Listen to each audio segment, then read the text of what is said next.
E se a liberdade não começasse com um grito, mas com um sussurro preso na garganta? E se o destino de um povo dependesse de uma marca simples numa porta, numa noite em que ninguém ousava respirar alto demais? E se o caminho para fora não fosse uma estrada aberta, mas uma parede de água, escura, imóvel, esperando por um vento que ninguém controla? O Egito era antigo demais para acreditar que podia cair. E ainda assim, naquela noite, até as pedras pareciam escutar. O aviso já havia sido dito. Depois de sinais que feriram a terra e abalaram o orgulho do palácio, o Senhor falou a Moisés que viria um golpe final, e que depois dele, Faraó não apenas permitiria a saída, ele os expulsaria.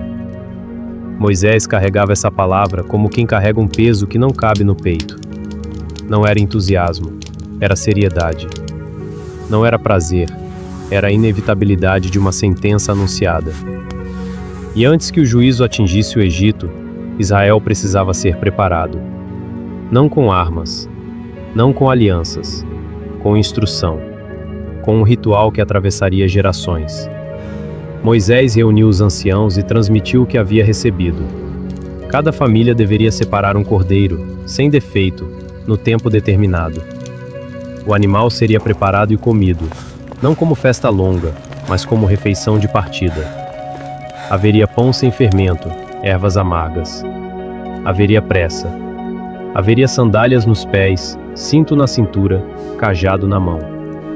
Era uma ceia de quem não sabe se a madrugada trará liberdade ou mais luto. Lá fora, o Egito respirava com um tipo de medo que não se confessava.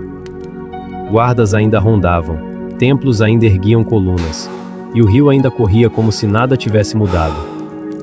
Mas o ar estava diferente.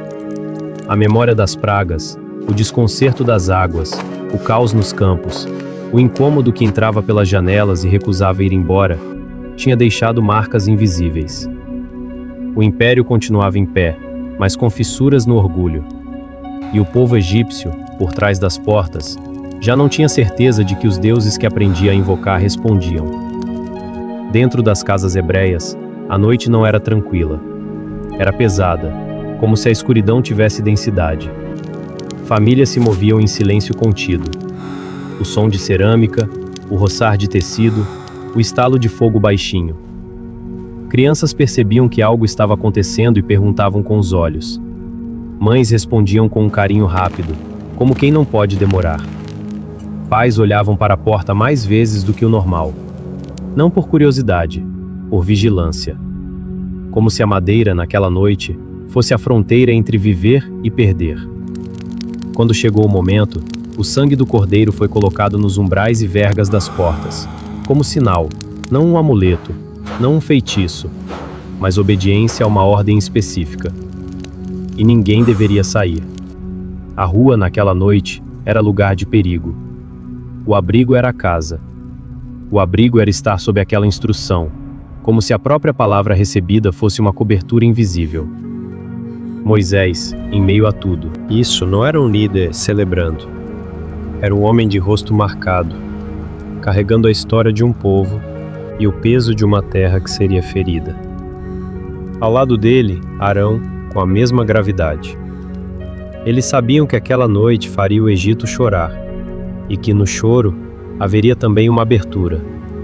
Libertação e dor caminhariam juntas, e isso não era fácil de aceitar, mesmo quando era necessário.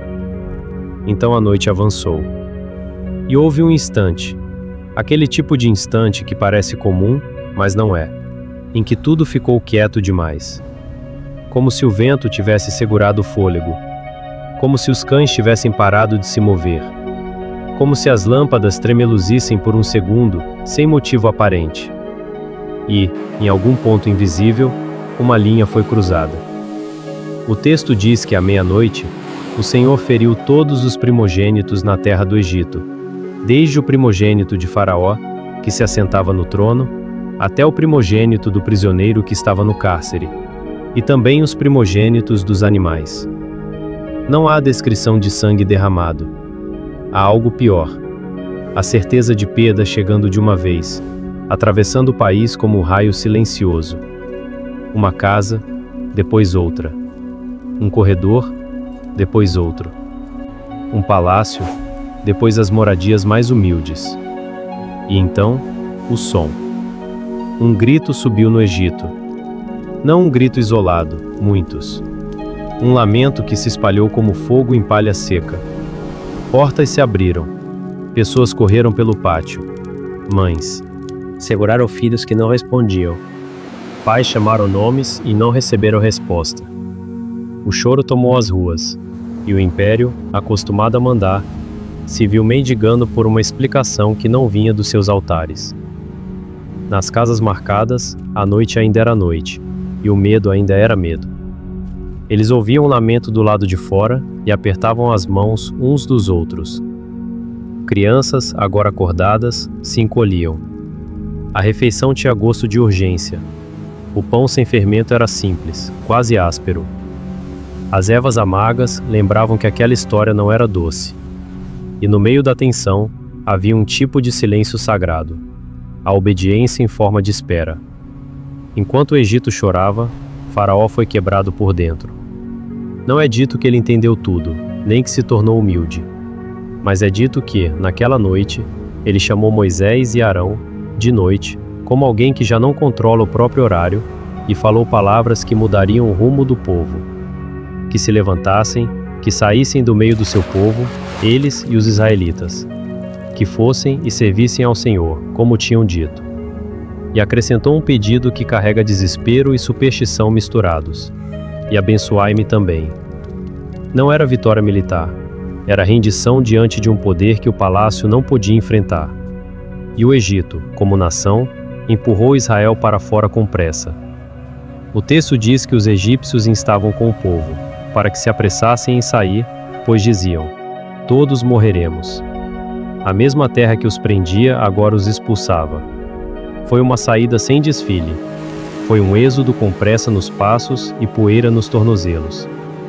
Famílias recolheram o pouco que tinham. A massa ainda sem fermentar foi envolvida em roupas e levada nos ombros. O povo também pediu objetos de prata e ouro e roupas aos egípcios. E o Senhor lhes deu favor aos olhos dos egípcios, que lhes concederam o que pediam. Não era saque planejado. Era uma concessão apressada, quase uma tentativa de aliviar o pânico. Vão, levem, mas vão. E então, finalmente, eles se moveram. A multidão avançou como um rio humano no escuro. Homens, mulheres, crianças, idosos. Um povo que havia vivido por tanto tempo sob ordens alheias, agora andava seguindo uma palavra. A coluna de gente parecia interminável. Alguns olhavam para trás, para ver as luzes do Egito diminuindo, como se tivessem medo de acreditar que era real. Outros não ousavam olhar, como se o passado pudesse puxá-los de volta pelo nome. A rota não foi pelo caminho mais curto. A narrativa deixa claro que Deus não os conduziu pelo caminho da terra dos filisteus, embora fosse mais perto, para que o povo não se arrependesse ao ver guerra e voltasse ao Egito. Então conduziu o povo pelo caminho do deserto, em direção ao mar. Eles saíram organizados, mas não no sentido de exército preparado. Era ordem de marcha, não poder de combate. A liberdade começava com vulnerabilidade. E havia um sinal que os acompanhava, visível, dominante no horizonte. Durante o dia, uma coluna de nuvem os guiava.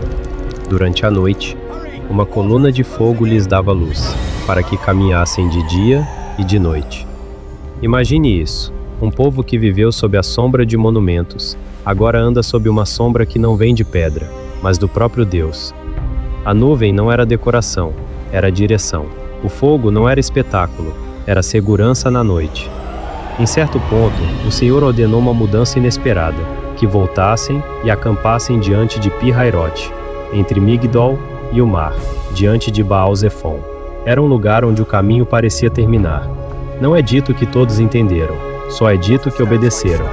E ao obedecerem, ficaram encurralados, montes de um lado, a água à frente e atrás, o Egito.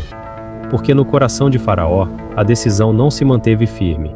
Ele e seus oficiais mudaram de ideia e disseram: que é isto que fizemos, permitindo que Israel nos deixasse, e assim não nos servir?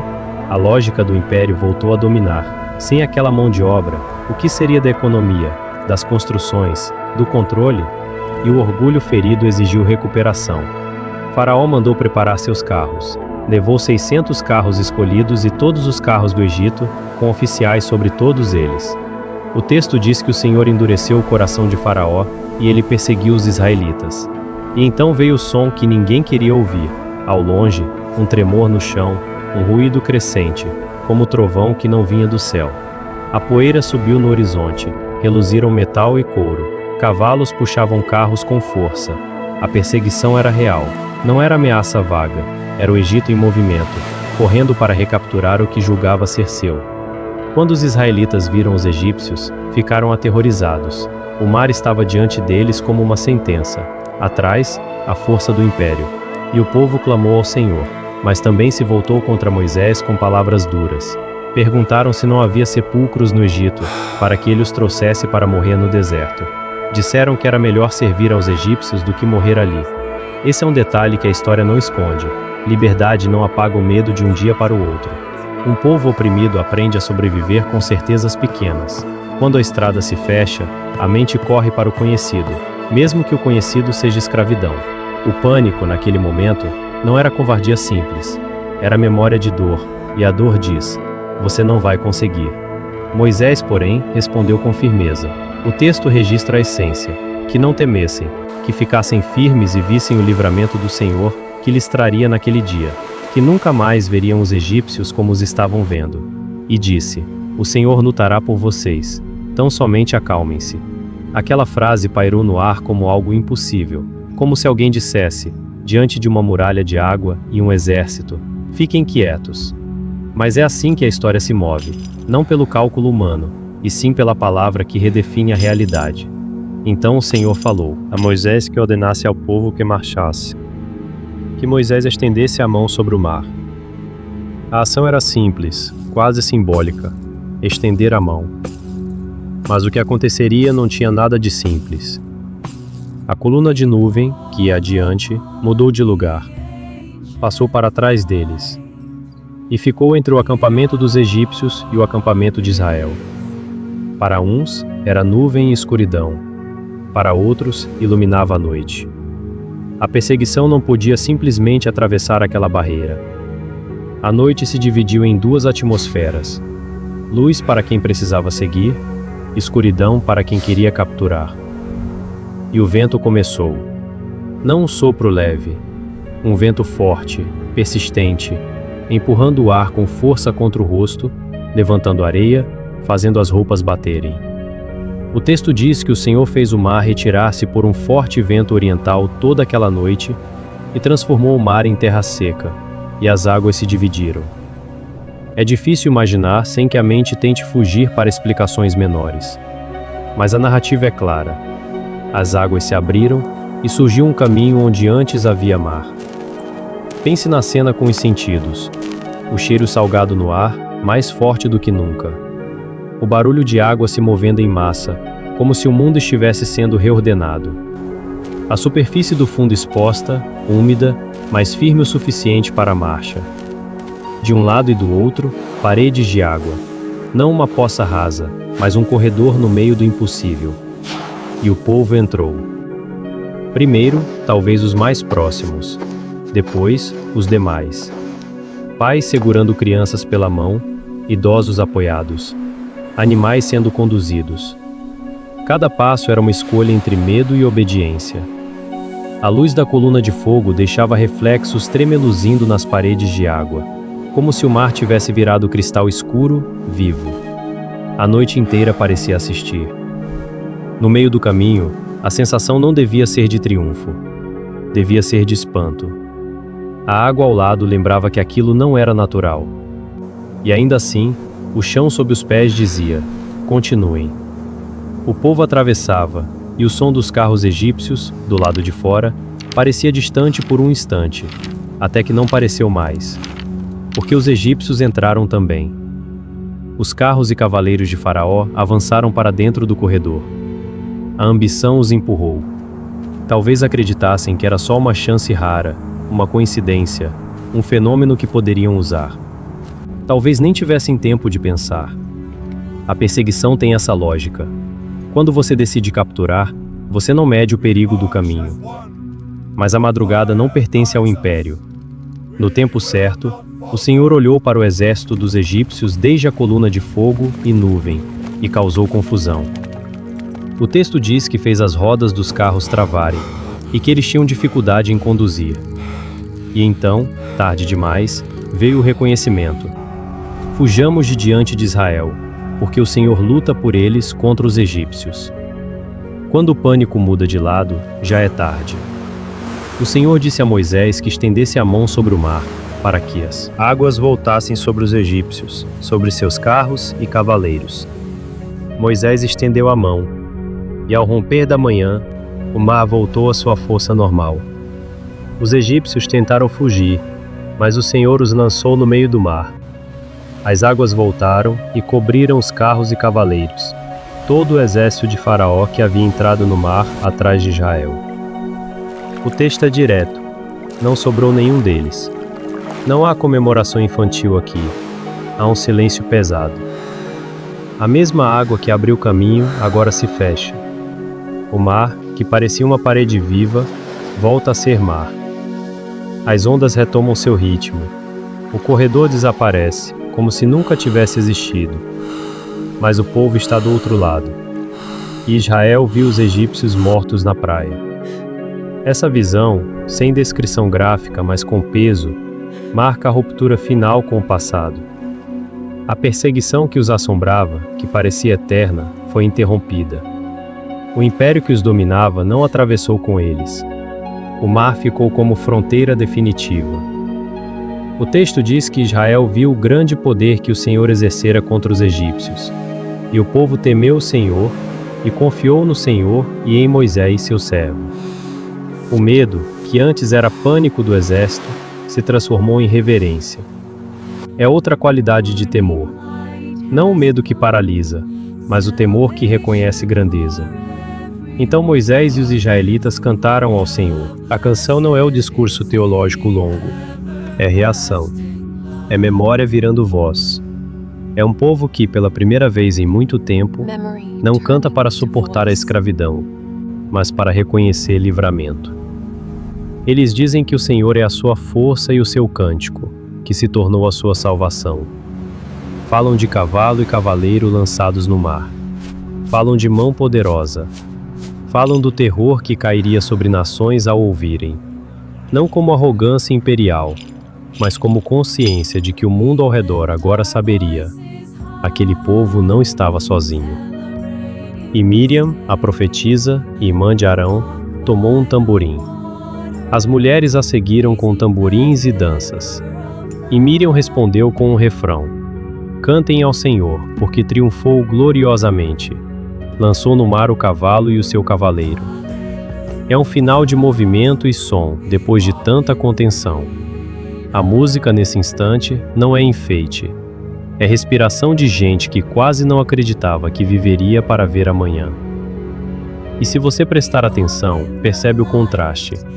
O episódio começa com uma noite fechada, casas com portas marcadas, gente comendo em silêncio e pressa, ouvindo um lamento distante. Termina com a manhã aberta, do outro lado do mar, com tamborins e um canto que ecoa no vento do deserto. O Egito fica para trás, não como lembrança apagada, mas como história encerrada. A estrada agora é outra. O povo ainda enfrentará sede, fome, dúvidas. Mas aquela travessia, aquela noite em que o mar se abriu, se tornará o marco que ninguém poderá desfazer. Porque algumas liberdades não são conquistadas pela força do braço humano.